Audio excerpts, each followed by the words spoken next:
Over the thwack of hammers and patching of roofs, you'll find a neighborhood in uptown New Orleans recovering not only from the physical damage of Ida, but the memories of darkened streets, residents with no access to power for days or even weeks. Everyone, that is, except for Janelle Hazlett.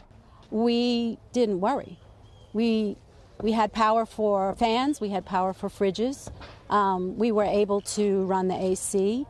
It was easy. Hazlett's bright idea was to bank on the sun and her 36 solar panels, along with a battery storage unit tucked under her porch. It's kind of tucked away. Tucked away and quiet.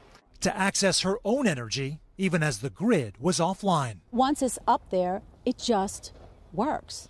I don't have to think about chasing gasoline. I don't have to think about running extension cords. It's a process the lifetime New Orleanian started after Hurricanes Katrina and Isaac, and a valuable lesson for anyone living in areas vulnerable to storms.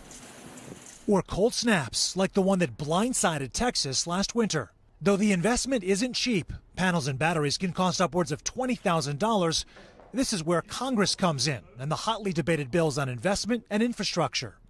One of the most important things we can do to grow rooftop solar and in-home energy storage is for Congress to extend tax credits for those technologies, which will just make it in reach for more and more American households. The infrastructure bill has some $65 billion earmarked for grid improvements and renewable energy, but it's the reconciliation bill that extends federal tax credits at 30% for a decade. Credits that enabled Hazlett's investment in the first place. Would this have been feasible for you without all these tax credits? No.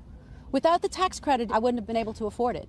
For Hazlett, the window to act before the next devastating event is cracked open right now.